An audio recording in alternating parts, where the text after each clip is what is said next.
Excellent. Thank you. Thank you, Dana. Thank you to the GSA for hosting us and to all of you for joining us today. We're really looking forward to this program.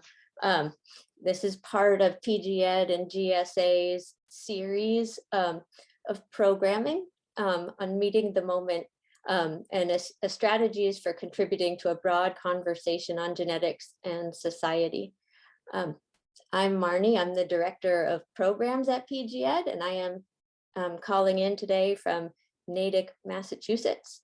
And it's really my pleasure to introduce session on discussing genetics, exploring human sex variation through athletics.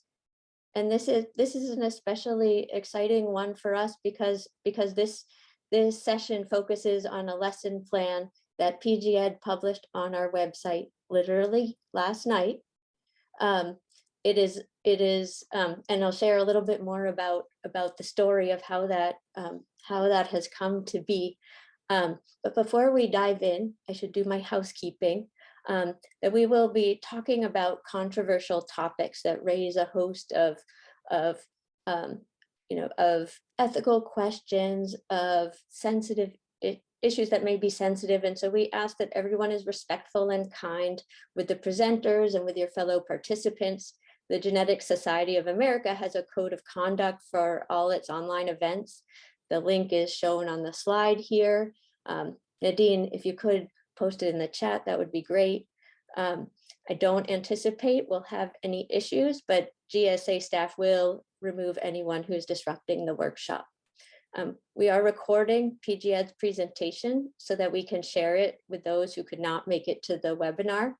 We take people's privacy very seriously, and it's not our intent, and it is our intention not to record any of the participants. We only wish to share the presenters from PG Ed and from our invited guest if they are willing.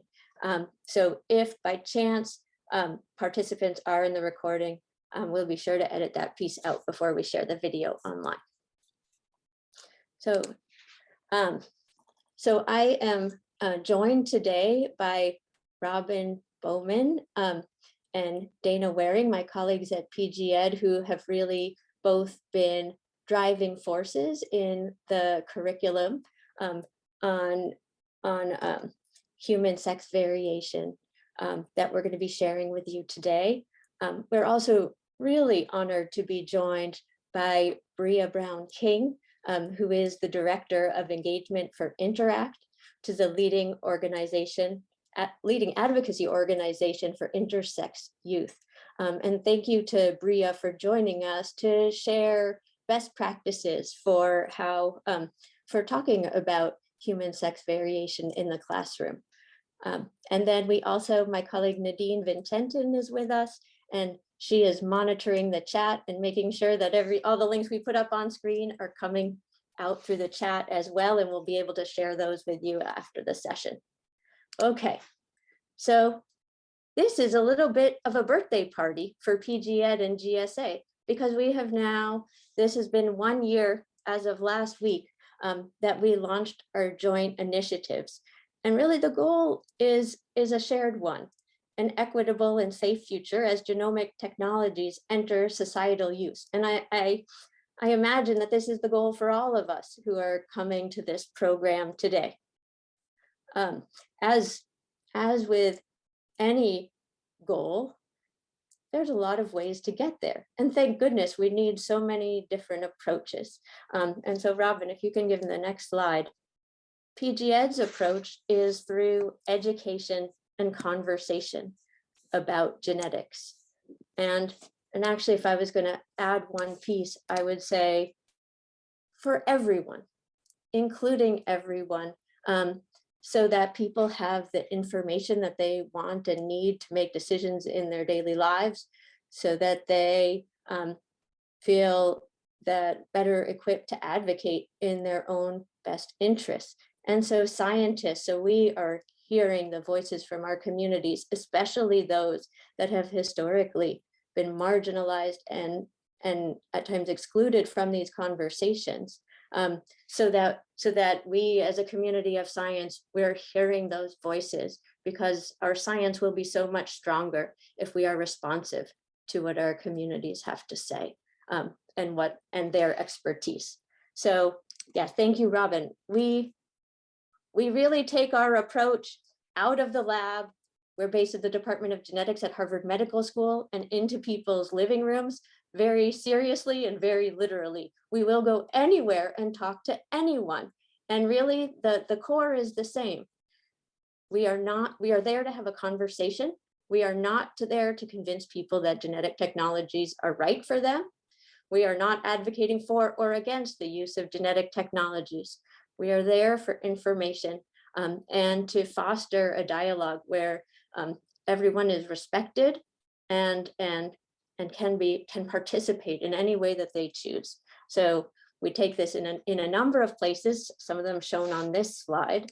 And really the reason, if Robin, you can go one more, the reason that we approached, oh, actually back one, they are almost identical except GSA, because the reason that we are so excited for this partnership with GSA is because the magnitude of the work that needs to be done and that scientists are responsible for making sure it happens is huge. And PGED is one small team, and yet the genetics community is a force and reaches across the United States and around the world. So we are really here to ask and invite your help. And at the end, we'll talk a little bit more about some specific next steps. Okay, so on to the lesson. As I said, it was published yesterday, and I hope you are joining us in this celebration. And the link for the lesson plan is here. Next slide. I would love to tell you that it was a very linear path from the initial idea to the actual work that you see online today. I would like to tell you that it was a fairly quick process, but that is not reality. And actually, I think the work is much stronger for it. So let me share a little bit more about what our reality looks like of PGED's process. We have more of a long, winding, meandering road. And I'd like to share, I was really like last night, I was thinking about this, and I was thinking about the journey that we have been on. And I think maybe even since 2015, these ideas have been percolating in our minds. And next slide, Robin.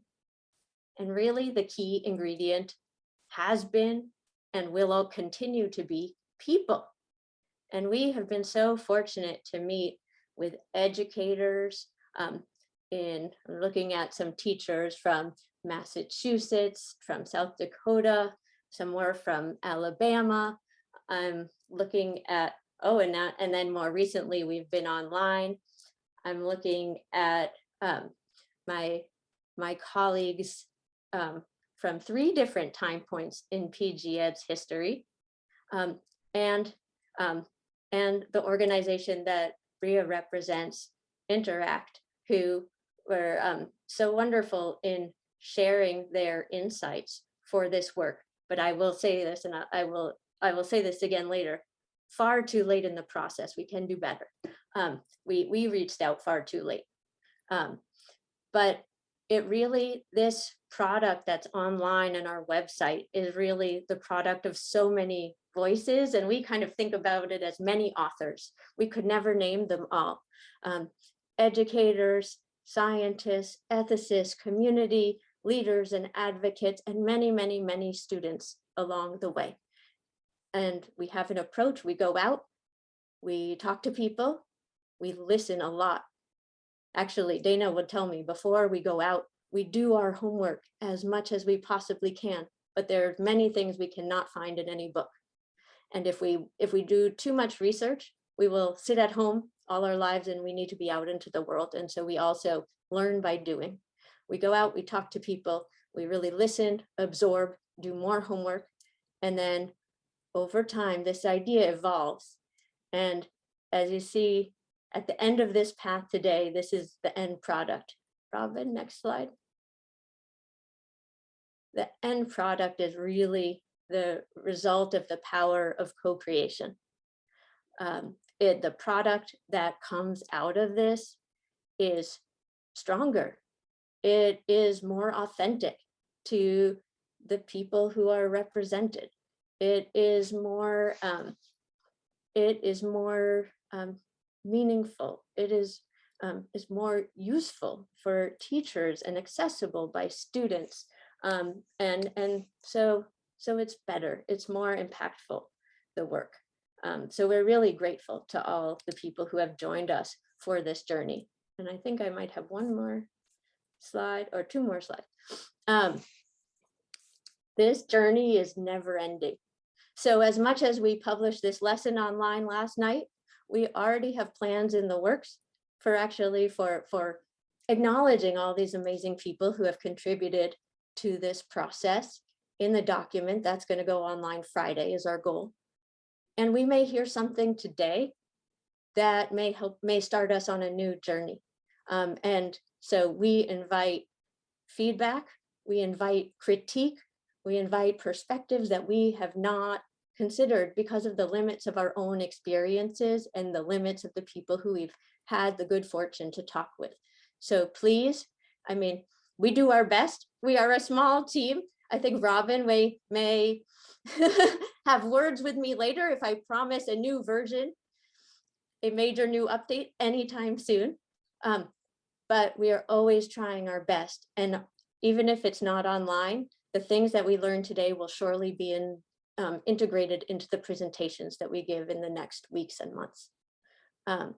So where do we begin?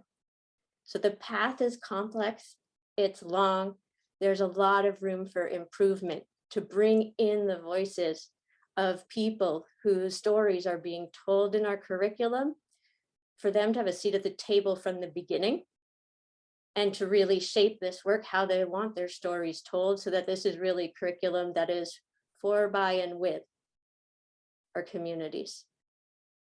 And so we begin, one more, last thing, Robin, I promise. We begin in the same place every time. Actually, Robin, I know you're gonna say this, genetics gets personal.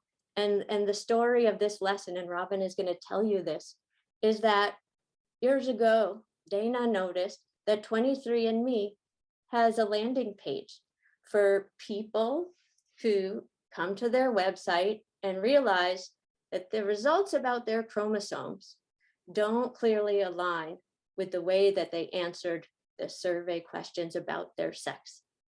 And this is an experience that is going to be on the rise, we think, as genetic information becomes more and more available. So thank you all for being here. And with that, Robin, I will pass the baton over to you. Right. Thank you, Marnie, for that introduction to kind of set the stage for the lesson that we're going to be talking about today. As Marnie said, this is fresh off the presses. We just officially published this lesson last night, although we have presented it in many iterations over the past several years and kind of honed it as we've gone. I'm going to try to walk sort of a line between presenting the information that's in the lesson, but also sort of talking about like what went into creating this lesson, our thoughts behind it, and sharing some information in terms of our experiences in teaching this lesson to audiences across the US. So, all right, so most of our lessons start with some sort of do now activity. This is a tactic we use. It's a process that we use to start our lessons by asking a question that gets people thinking about the topic that we're about to talk about, right? So here we ask people to imagine you're an elite female athlete competing at the international level. You identify as a woman and haven't considered other possibilities. One of your competitors questions whether you are truly biologically female and anonymously asks officials to investigate your sex.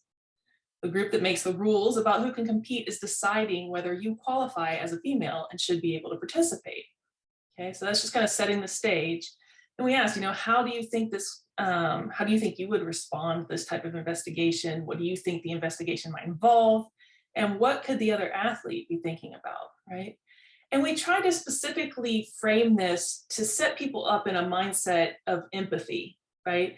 We want them to put themselves in the position of an athlete, who has worked their whole life and trained their whole life to arrive here at this, international competition.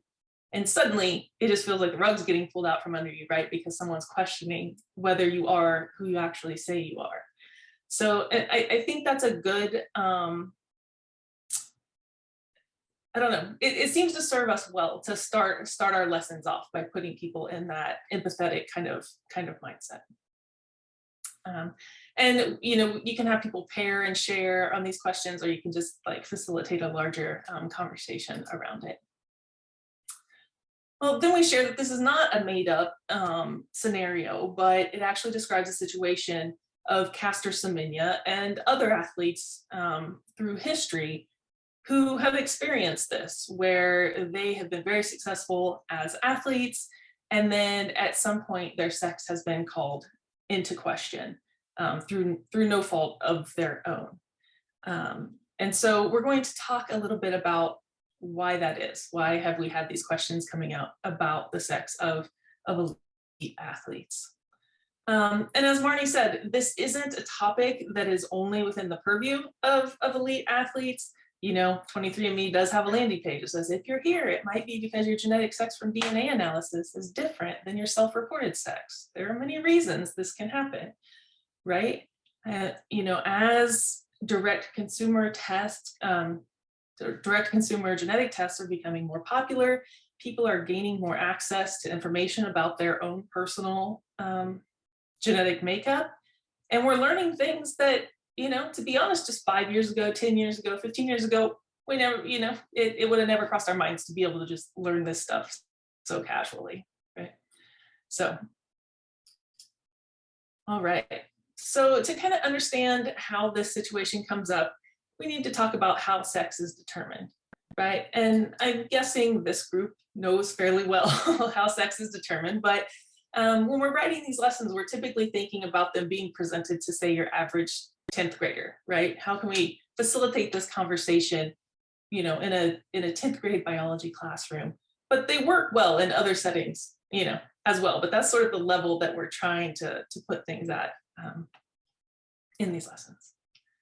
So, what we're typically taught in high school biology class is something like, well, human sex at the genetic level is mostly related to the X and the Y chromosomes. You either get 2 X chromosomes and you are female, or you get an X and a Y chromosome and you are male.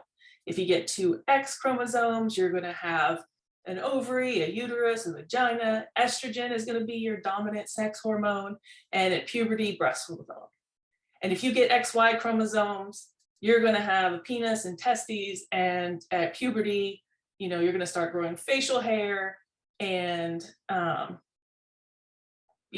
don't know if I said testosterone is going to be your dominant sex hormone, right? So a pretty simplified, you go this way or this way, and this is how sex is determined. But in reality, sex determination in humans is much more complicated. And this is a beautiful illustration that we got from Scientific American. And we don't take the time to go through this in detail, but basically what we want to show is that column that is on the far right shows the, sexual development of your typical XY male, right? The column that is second from the left shows the sexual development of that typical XX female. Everything in between represents different paths of sexual development that people may take.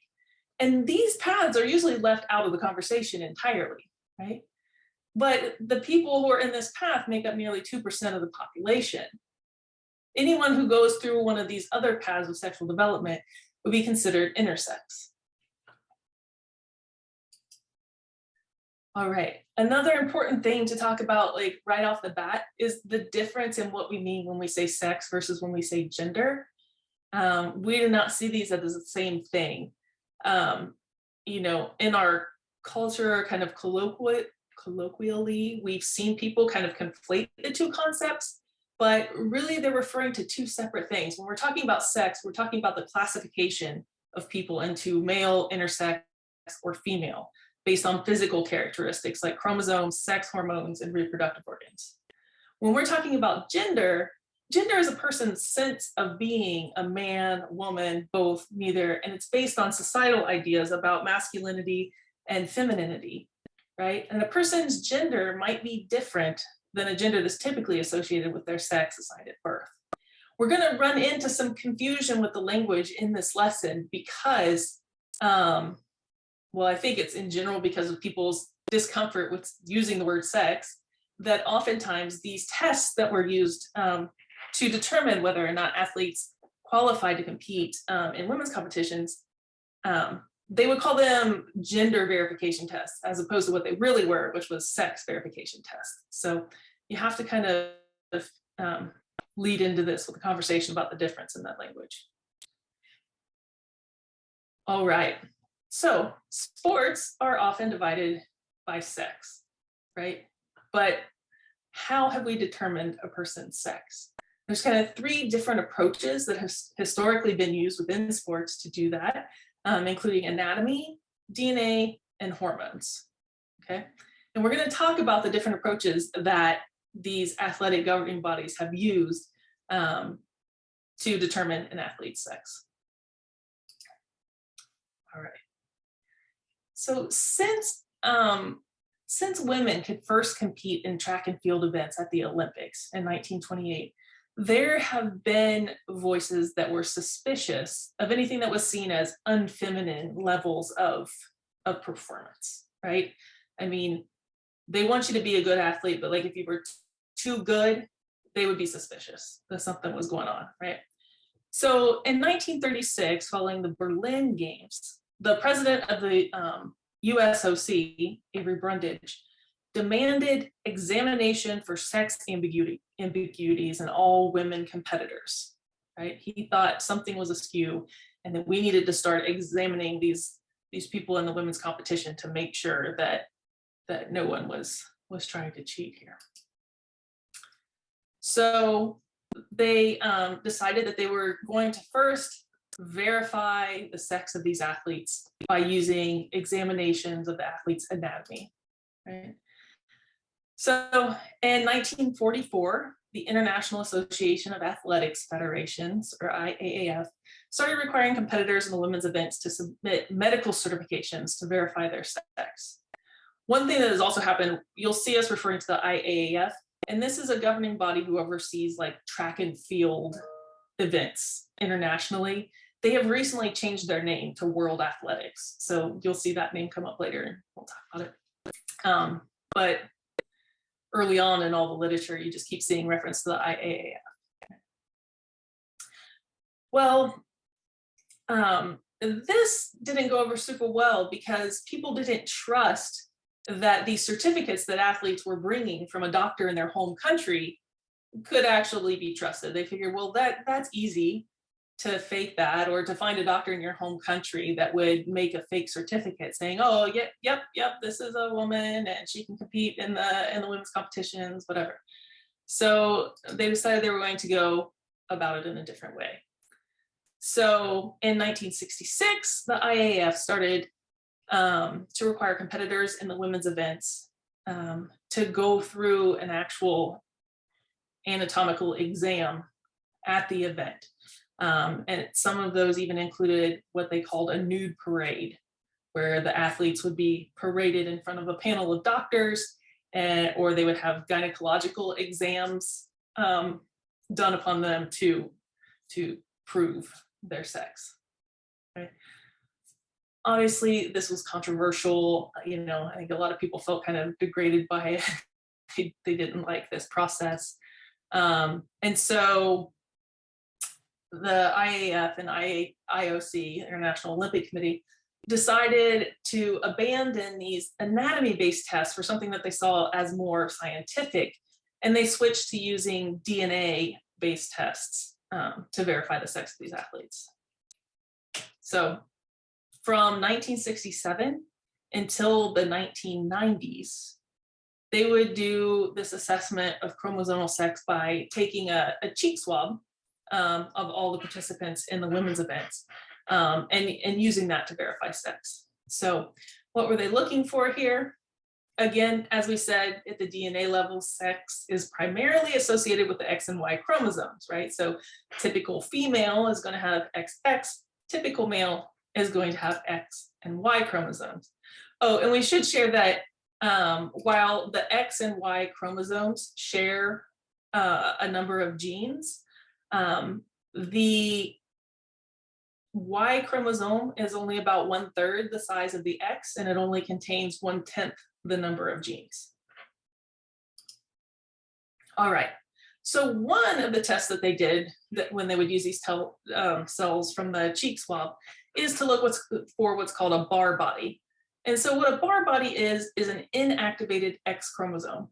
So in anyone that has more than one X chromosome, anything more than a single one will be inactivated and turn into what's called a bar body, which will show up under a microscope as a dark spot near the nuclear membrane, right? So, you know, when they were doing the test of these cells to determine sex, if they would look at the cells under a microscope and they saw this bar body in there, this dark spot, they would say, okay, yes, this person is female and they can compete in the women's events. If they looked at the cells and they saw no bar body, then this person would fail the sex verification test and not be able to compete. Another test looked for something called the SRY gene. So the SRY gene is typically found on the Y chromosome, and it's one gene among many that are found on the sex chromosomes as well as on other chromosomes that factor into sexual development. The SRY gene is a critical gene in suppressing the development of ovaries and promoting the development of testes, right? So when they would do these tests where they look for the SRY gene, if they would find the SRY gene, that athlete would fail the sex verification test, right? But you know, things aren't as clear-cut as they seem, and there are actually instances in which this SRY gene can come off the Y chromosome and can land on an X. So there are people who will have two X chromosomes, but will have an SRY gene. All right. The trouble with these tests, which we've kind of alluded to already, is that sex is not binary. Like, we often think of sex in humans as being binary, as existing in two distinct and like mutually exclusive categories, male and female, right? But as we saw in that diagram from Scientific American, right, that's not it. That's not the whole story. Some people are intersex and born on a spectrum between what we would consider a typical male and typical female. Broadly, you can divide intersex variations into two categories. One category involves sex chromosome aneuploidies. So this is variations that are caused by having an atypical number of sex chromosomes, anything other than 2 sex chromosomes, right? The other broad category is other variations that affect sexual development. So a person would have a typical number of sex chromosomes, 2 sex chromosomes, but other sorts of variations that may affect a person's anatomy, hormone production, the body's response to the hormones, or any combination of the above, right? So when we're talking about sex chromosome aneuploidies, I'm sure most of you have probably heard of these examples. When we do this, have this lesson in a high school classroom, a lot of this is new information. But a person can have Turner syndrome, where they just have a single X chromosome, Klinefelter, which is XXY, XYY syndrome, triple X syndrome, or mosaicism. And so in mosaicism, you're going to have some groups of cells that have one complement of sex chromosomes in them, and other cells that have a different complement of sex chromosomes in them. And often, this happens in early fetal development, where cells will divide and one cell will lose a chromosome, and then any daughter cells that come from that one will also not have that chromosome that's been lost, right? All right. So an example of an athlete who had genetic mosaicism is Eva Pawlikowska. She was a Polish Olympic sprinter, and she had XXXXY mosaicism, right? And in 1967, she became the first athlete to fail what they called at the time gender verification tests of these athletic authorities due to her extra chromosome, and was stripped of her medals and world records. Now, this is a situation like Ava, had grown up as a girl, woman, had never expected anything else, and wasn't aware of being a genetic mosaic until failing this test. Then, as we said, there are other variations that might affect sexual development, where the person has a typical number of sex chromosomes. One of those variations is androgen insensitivity syndrome. And in AIS, the body is either completely or partially unable to metabolize androgens, hormones related to male sexual development. So if people, if XY individuals have AIS, they're going to have less developed male features than typical males do. If a person with XY chromosomes has complete AIS, so they're completely insensitive to androgens, they're going to develop with anatomy that looks typically female, but internally they'll have testes instead of ovaries. So in 1986, there was a Spanish hurdler named Maria Jose Martinez Patino, who was disqualified after a sex verification test showed that she had XY chromosomes. She ended up protesting this based on having androgen insensitivity syndrome, and she was eventually reinstated. And now she's a professor, and she's written extensively on AIS and on sex testing in sports. Another variation is congenital adrenal hyperplasia. This is CAH, and it causes increased androgen production. And in a person with XX chromosomes, it can cause a range of sexual characteristics from typically male to combined male and female characteristics to typically female individuals. People with XY chromosomes can also have congenital adrenal hyperplasia, but it wouldn't result in an intersex variation because XY individuals already are androgen dominant. Oh, did I skip one? Oh. And then again, there are other genetic or developmental variations. We're not talking about all of them here because, again, variations that might affect XY individuals aren't going to be individuals who have been caught up in sex verification tests in athletics, because participants in the men's events have never been asked to prove or verify their sex, right? So we're not talking about all of those in this lesson. All right. So how common are intersex variations? The stats vary. Intersex variations as a group are quite common, occurring in as much as 1.7% of the population. We should note this number is not completely agreed upon by everyone, because there is not one agreed upon definition in terms of what counts as intersex, what falls under that umbrella. The other thing is that a lot of this research is pretty Eurocentric, and we know that some of these variations are more or less prevalent in certain populations around the world. So, but at 1.7% of the population, that makes intersex variations about as common as red hair or green eyes, right? And all of us can think of people that we know that have red hair or have green eyes, but a lot of people can't think of someone that they know that's intersex. And that's because there's this whole kind of phenomena of intersex invisibility. And there's several reasons for this. One is that intersex people might choose not to share this personal information about themselves. I mean, none of us really just like go around talking about our personal sexual development, right? It's like not a topic of conversation that comes up between people naturally. And then another reason is that many intersex people don't even know that they're intersex. One reason could be that there are no outward signs for some people, so no reason to question anything. But another reason is because of this common practice of surgeries being performed during infancy or early childhood, right?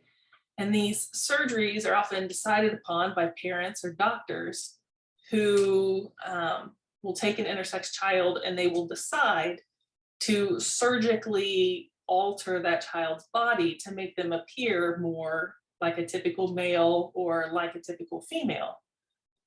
Unfortunately, many of these surgeries are medically unnecessary, right? These surgeries would be necessary if, for example, there's no way for urine to leave the body, right? That would be like a necessary reason to perform genital surgery on an infant. But the other problem is that these doctors and parents can't easily guess what this child's eventual sense of self is going to be. So sometimes they are making a decision to, alter these children's bodies very early in their lives. And then later on, this just doesn't go right to the person. And sometimes they're never told these surgeries were done, and other times they're lied to about why they had surgeries at a young age. All right. So as we said, this practice of using the DNA-based tests went from the 1960s until the 1990s. In 1992, the IAAF ended chromosomal testing, and then in 1999, the IOC discontinued sex testing, but both organizations reserve the right to examine athletes if someone were to challenge their femaleness. All right, so then we moved into kind of the age of using hormone levels to determine eligibility. So starting in 2000, testosterone levels were used to determine eligibility to compete in women's events. All right. Shoot, I think I may have skipped a slide.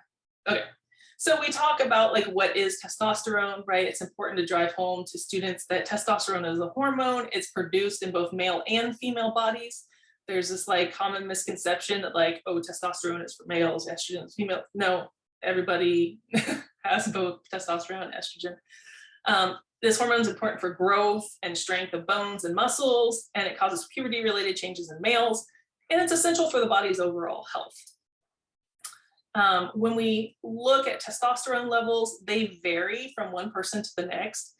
These shaded boxes show the reference ranges for typical females and typical males. And then these darker colored bars, the blue bars, show the testosterone levels of elite female athletes, and these are elite male athletes in the green bars. And what we notice here is that, there is a broad spectrum of testosterone levels. There's significant overlap. I mean, you can see the females are clustered, kind of down here below 3 in general, but we do see testosterone levels kind of going up to about 31 for females. And then if we look at the range for these male athletes, right, we see male athletes with testosterone levels all the way down at like 1 and all the way up to 41. So a much broader span. So when the IAAF originally started using testosterone limits to determine eligibility, they set the threshold at 10 nanomoles per liter if you wanted to compete in women's events. And there were a couple of kind of high profile cases of athletes who were disqualified based on this rule. So in 2009, Caster Semenya was disqualified based on elevated levels of naturally occurring testosterone. And that's the important thing too. this is naturally occurring testosterone. These are not examples of athletes who are doping, that are, you know, injecting themselves with testosterone and an attempt to cheat. Like, this is these people's bodies producing hormones at the level that their bodies produce hormones. Okay. So Caster Semenya, she ran a couple different distances of races, but really the 800 meters was her race. And then in 2014, there's an Indian Olympian who specialized in the 100 meters, and she also failed the sex verification test based on elevated levels of testosterone. After Caster was disqualified, she actually started taking medication to try to lower her testosterone levels, and she reports that basically they made her feel like trash. She was sick, she couldn't compete well, all this sort of thing. But when Duty was disqualified and asked to take medication, she was like, no, like, this is medically unnecessary treatment, and I don't feel like I should have to do this unnecessary treatment to compete. And so she sued. So in 2014, Duty Chan brought legal challenges against the IAAF. And in 2015, the court suspended that 10 nanomole per liter limit and ordered the IAAF to provide scientific evidence of testosterone improving performance. And what they really wanted to show was that these women athletes who had testosterone levels that were elevated had an advantage over the rest of the field that was comparable to the difference that a typical male athlete had over a typical female athlete. So 3 questions they were looking to answer. One is, do naturally occurring elevated testosterone levels confer an athletic advantage? If so, at what level of testosterone does that advantage become unfair? And third, are testosterone-based eligibility requirements discriminatory? So they did a study where they looked at 21 women's events, and they found that competitors with the highest testosterone levels performed significantly better in 5 of those 21 events. And here we show in parentheses how much better. Right? And we put on here kind of the definition of what significant means, because in non-scientific communities, you know, significant means meaningful, right? But we need to know here that when we're talking about research, significant means that the difference is unlikely due to chance. All right, so we see the 5 events that showed an advantage associated with high testosterone. So hammer throw, pole vault, 400-meter hurdles, 400-meter race, and the 800 meters. So following this study, the IAAF decided that they would apply a new 5 nanomole per liter testosterone limit on 5 events. But these are the yellow ones are the 5 events that they decided they would impose this 5 nanomole per liter limit on. And for some reason, they didn't apply the new limit to hammer throw and pole vault, which were the 2 events that showed the highest correlation of improved performance associated with elevated testosterone. And this just shows kind of where they've moved that threshold. So this is a place where we would ask, you know, students to kind of discuss, how do you think that the IAAF chose which events would have the lower testosterone limit for eligibility? And then imagine if you were responsible for creating these rules, like, what information would you want to base your decision on? All right. And so there was like a long legal saga that drug on for a few years. But in 2019, the court ruled that although setting a testosterone limit for eligibility is discriminatory, it is, in quote, necessary, reasonable, and proportionate. And all legal challenges have been exhausted, and the IAAF rule stands. So what does that mean for the athletes we've talked about here? Duty Chan can still compete because the new limits don't apply to the 100-meter event, but Caster needs to keep her testosterone levels below 5 nanomoles per liter if she wants to run the 800 meters. Right, so they gave athletes kind of 5 options. They can lower their testosterone levels through medication or surgery. They can participate in an event not covered by the regulation, like Duty. They can enter only non-international competitions. They can compete in the men's division, or possibly compete in another distinct 3rd division that does not yet exist. So you can see a quote here from Caster saying, "I'm a woman, I'm a world-class athlete. The IAAF will not drug me or stop me from being who I am." All right, then following this lesson, we have the students do a classroom exercise where they imagine being a doctor responsible for verifying the sex of competitors in the women's 800-meter race in an international track and field competition. We give them information on 5 different athletes, and then they have a chart to fill out that shows like kind of the different tests that have been used historically to determine eligibility. And then I just threw one example in here. So, you know, we might say an example athlete. So physical characteristics would be female genitals fully formed. This is how it was like written on the medical forms in like the Olympics, whatever. So if we were using an anatomical exam, this athlete would pass. Oops. Sorry. Genetic test findings. So bar body, this athlete has a bar body absent, so they would fail that test. An SRY gene is present, so they would fail if that was the test being used. And testosterone level at 25 nanomoles per liter, and they would fail that one. But it just goes to show that depending on which measuring stick you use, this athlete at certain points in history would have qualified to compete, and at other points in history, not qualified to compete. Right? And these might be the findings of, say, an athlete who was XY and had complete androgen and sensitivity, right? You would find perhaps something like this. All right. Then, so they do that for 5 different athletes. And then after the exercise, again, we have them kind of debrief, talk about how did it make them feel to make these decisions to pass or fail the athletes, or how did you make the decisions? How did it make you feel? Describe your thought process. Did you wish you had more information? And then what impact do you think your decision could have on the lives of the athletes involved? Again, bringing it back to that like empathy place. Like, what if you had to make this decision, and what might those implications be? And then in terms of what the future holds, you know, we kind of pose some questions like, why do athletic oversight organizations focus on testosterone levels and not other physical characteristics? Why are athletic oversight organizations setting lower or upper limit for women's events, but not for men's? And might we see a switch to competitive categories based on something other than sex? Right? Just what ideas do we have out there for, you know, we want there to be fair and meaningful competition, but what's the best way to do that? All right, then present some resources where people can learn more. So Radiolab presents Gonads, the episode called Booty. This is really a great series. The NIH, Axis, Interact, and HHMI, sex verification of athletes lesson. All right. So I tried to get through that quickly. Sorry if it took a little bit too long. Dana, am I tossing it to you here?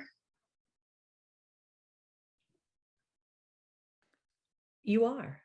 Although it's going to go to Marnie and then back to me. But thank you for that. Robin, that was great. This is not an easy one to teach quickly, but you did it. Marnie, to you. Yeah, and thank you, Robin. And I've seen you present this lesson several times now, and you still feel it. And there was just nothing like this in my training in molecular biology. And so I just wanted to interject briefly, let everybody digest, because it's so much to absorb. This video will be online for you to watch again. I feel like I will, and take notes. But I wanted to just talk for a minute about how important like that our interdisciplinary team has been to PG Ed. And it's interdisciplinary in terms of professional expertise, but also really thinking always about how we can broaden the life experiences on our team. And so from that presentation, you might guess something about Robin that you didn't know. That Robin's previous career was not in genetics, but as an athletic trainer, which, I mean, Robin is the only healthcare professional at PG Ed. And it really, when I hear you talk about the anatomy and Robin, I see so much of your training in this. And I was thinking back to, I think, to when you applied to PG Ed, Robin. And, you know, you said, I think you said that in your cover letter that you hadn't studied genetics since college, but it was clear you were already doing your homework. We met you on Skype because it was before Zoom was fashionable, I think back in 2018. And your energy, like just and excitement about genetics really matched, you know, this letter that still really stands out in my mind. And so in 2018, I started to write to Robin, recruiting very hard to move out from Nebraska. So Robin was an athletic trainer at the University of Nebraska in Lincoln, and recruited Robin to move across the country to join PG Ed. I can tell you that we benefit from Robin's work as a healthcare professional. Robin, I think, is never doesn't have free time. Well, that's not true. Robin does enjoy free time with your family, but constantly busy and like bringing work in education and advocacy. It's everything that you do. And so we are so much stronger as an organization because of it. And from there, I would say turn to Dana, who is one of PG Ed's co-founders way before my time. And Dana went to art school and studied women's studies. Dana, am I right? Like history of science and women's studies.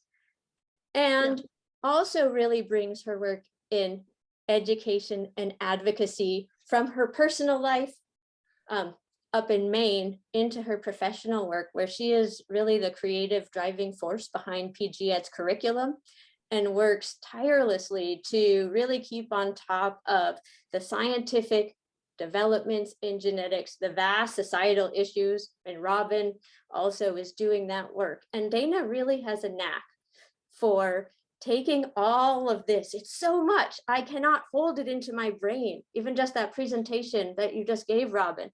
And Dana has a knack for figuring out like, how do we make this relatable for high school students? And like, where are those personal connections that really provide the gateway? And I think Robin and Dana together like have really worked your magic in putting in this lesson. I see it really reflected. And so thank you for letting me interject, but I will pass it back to you. Thanks, Marnie. So I am just going to quickly talk a little bit about some of our experiences actually going out and teaching this. And I am always the person at PG Ed that is saying, for the so many people in the US, 10th grade biology is the beginning and the end of the formal education in biology. That what you learn in that class when you are 15 or 16, for many people, like that's it for biology class. And so we are always sort of looking to find these really important topics and things that people can connect to their lives. You know, one of the things we found about this lesson, feedback we've heard from students and teachers, is it's very interesting for the students that are already interested in science and are sort of headed in that direction. But it also, you know, will get the kids who are, you know, athletes, thinking about law school, interested in policy, to sort of lift their heads up and say, oh, this is, you know, we're in biology class, but this feels like something other than biology in a way. Why is that, right? And we're always sort of looking for those connections. So that is has been a really encouraging piece of feedback we've gotten on this lesson. The other thing I'll say is we have been really humbled to hear from teachers, you know, veteran high school, public school teachers who have come to us after this and said, I am sitting here realizing that I have maybe been incorrect in some of what I have been teaching students. And I have been teaching it for a long time. And now I feel like I have a way and a set of tools to do that, you know. And I mean, I know as a person who regularly makes mistakes, that how, you know, it's hard to sort of be faced with that in your professional life, to say, ooh, I have, you know, been part of sort of advancing these ideas that maybe are leaving people out or leaving kids in my classroom feeling unseen. Or, I'm sending kids off to college and beyond that might, have these misconceptions. And so we've really been appreciative of teachers that have helped us along the way to get this together. I will say another reason that, another thing that grabbed me about this subject was I was lurking around some message boards where there were some people talking about, again, it's sort of similar to the 23andMe example where, genetic information delivered to an expectant parent, where there's, chats where they're saying,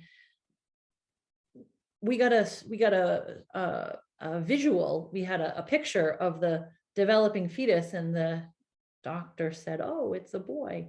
And then we did genetic testing, and the chromosome said, maybe it's XX, right? And I was seeing this sort of chatter saying, how come these two diagnostic tests gave me two different pieces of information? Which again got us thinking that these are issues that are sort of coming into the mainstream for people in moments that they're not necessarily expecting it.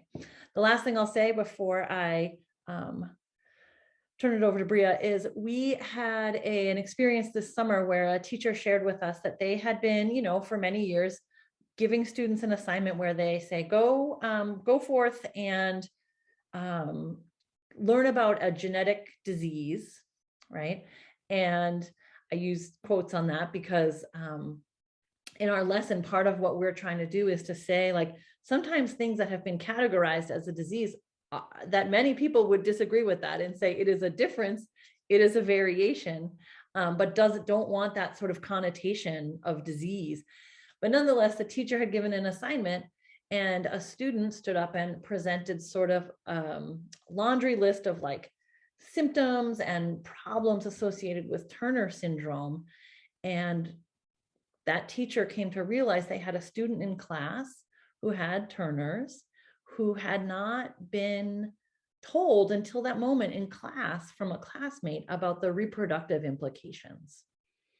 And we spent some time as a group really processing around the need when you're teaching is to recognize that you've got kids in front of you that have these, variations, and that to think about them, put the humanity back into the teaching, right? And so that is something that has really stayed with us. And as I'm gonna turn this over to Bria, then I'll be back in a little bit to sort of help facilitate some questions and conversation. So we hope to start seeing those in the chat or have them on your mind. But before, like I said, I'm so thrilled to introduce Bria joining us today. Bria uses they and she pronouns and identifies as Black, queer, non-binary, intersex, and masculine presenting. Bria is the Director of Engagement at Interact, Advocates for Intersex Youth. They work to build and cultivate relationships with stakeholders and raise awareness about intersex issues. Bria started doing intersex advocacy work as an intern with Interact, where they published articles for the ACLU, Teen Vogue, and Them magazine. They were also the first openly intersex person to speak about intersex issues on the steps of the Supreme Court. Bria also serves as an advisory board member for multiple organizations representing intersex people nationally and internationally. Thanks so much for joining us, and I will turn it over to you. Thank you so much for having me, and it's such an honor to be here. As Dana said, my name's Bria, pronouns are they and she. I am the Director of Engagement at Interact Advocates for Intersex Youth, and we are a national intersex policy org working really hard to protect the rights of intersex children in the US. Our mission primarily focuses on ending harmful medical practices that are unfortunately imposed on intersex children. work with other organizations and government agencies to make sure that intersex people are included in things like discrimination protections on the basis of sex, because we believe that sex-based discrimination protections also includes a person's sex characteristics or intersex traits. And again, it's such an honor to be here with you all and share this space. And I was invited here today to speak a little bit about my own personal experience as an intersex person, as an advocate. I was also an athlete myself for a little while. And so this topic of genetics and sex testing in athletics is something that I feel actually quite passionate about. And I'll finish my brief talk off by sharing some helpful reminders and some best practices for you all, to kind of keep in mind when you're interacting with intersex communities through your work and educating about intersex issues. Next slide, please. And so my intersex variation is congenital adrenal hyperplasia, or what we commonly refer to as CAH. Robin talked a little bit about it earlier. CAH is one of the more common intersex variations. As you see here, about 1 in 15,000 children are born with CAH. And so I'm going to offer just a simple and brief definition of what this means. I'll first say that it took me many, many years to wrap my mind around CAH. Oftentimes, medical language isn't accessible to the average layperson, such as myself. And I think that being able to explain things in a way that makes sense is really, really important. And so I was born with XX chromosomes.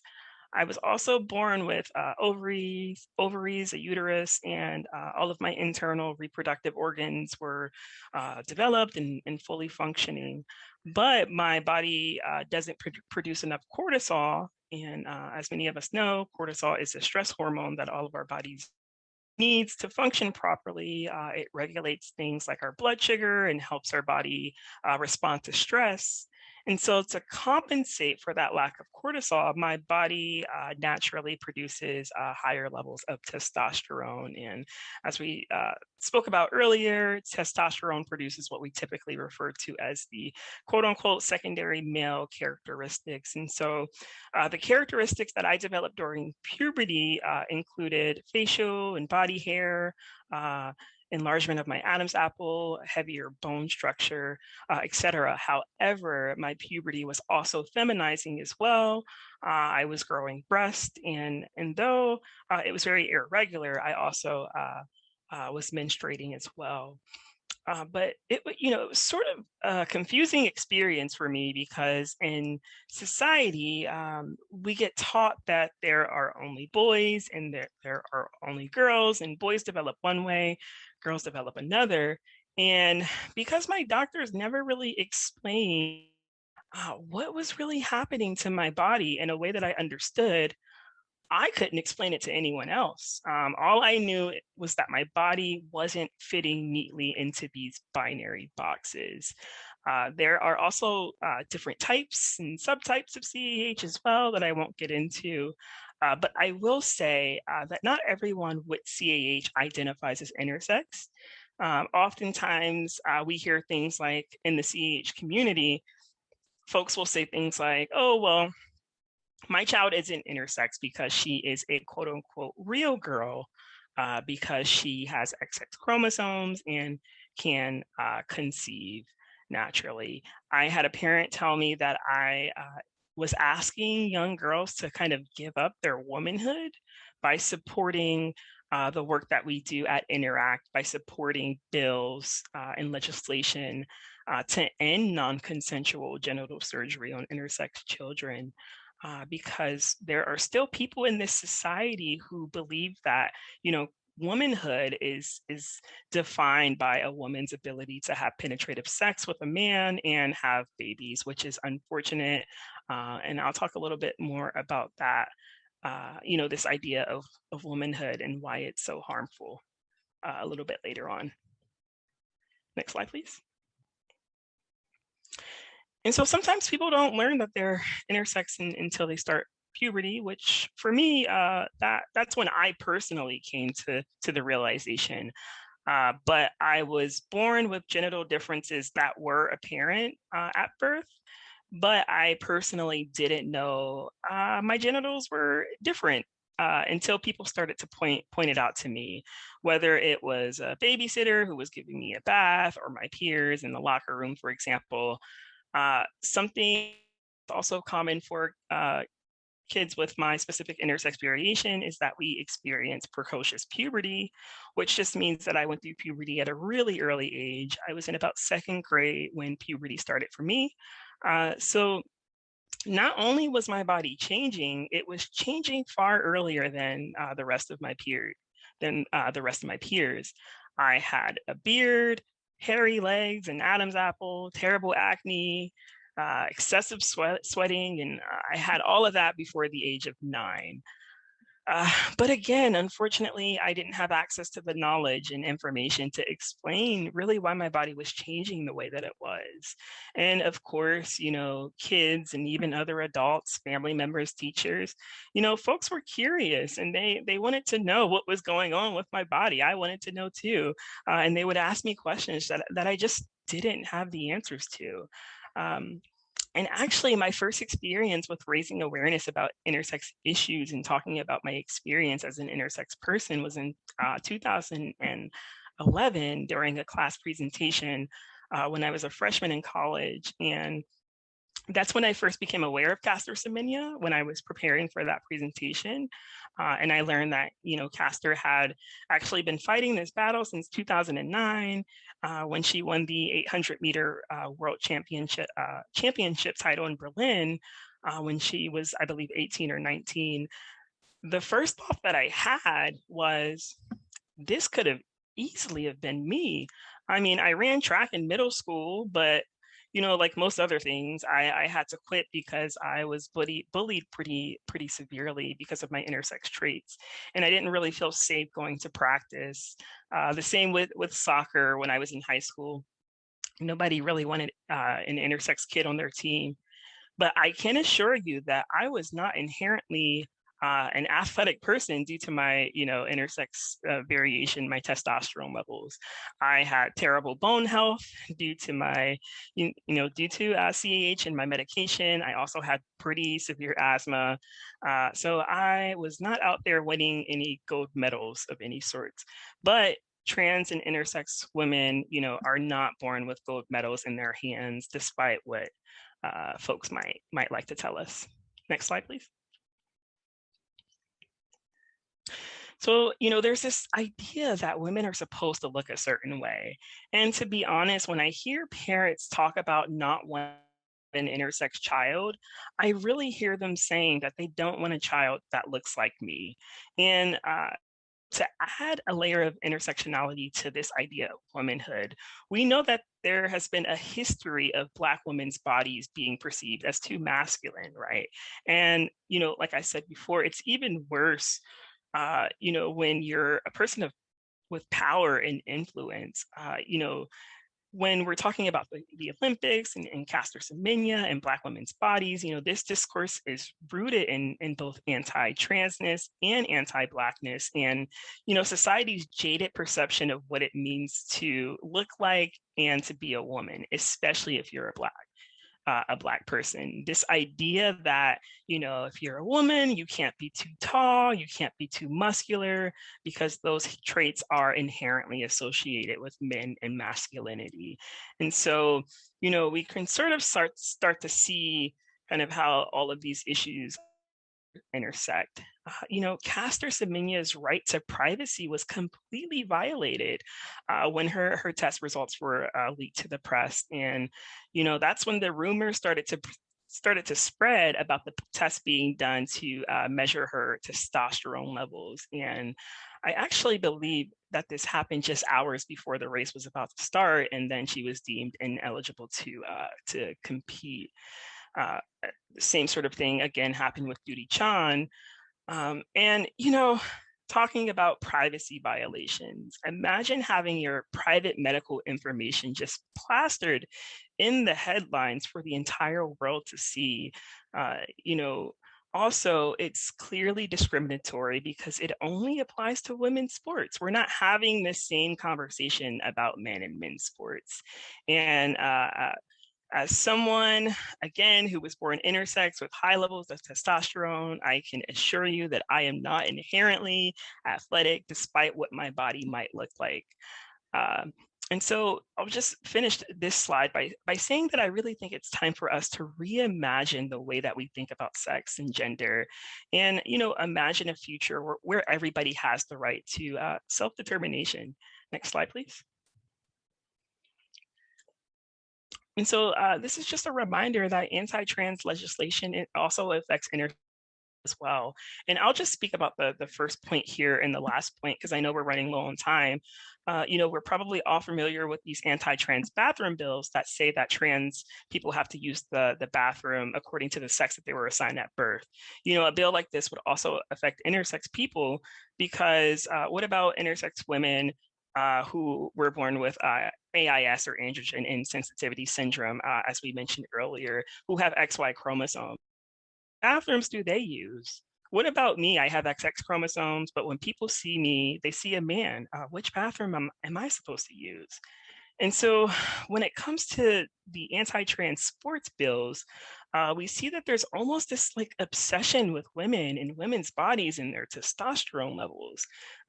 Talk about the patriarchal policing of women's bodies.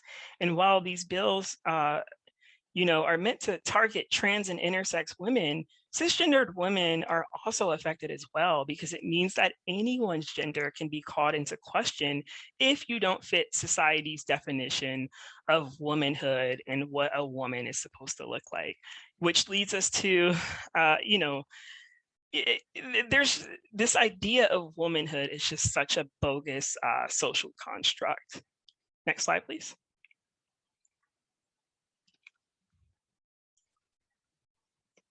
And so I just wanted to finish off by offering some helpful reminders for folks to keep in mind. Intersex people, again, we are not born with gold medals in our hands, and unfortunately, all intersex people are different. Not everyone has had surgery, right?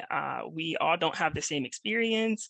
And some people with intersex variations, again, don't even identify as intersex. So intersex experiences are not a monolith.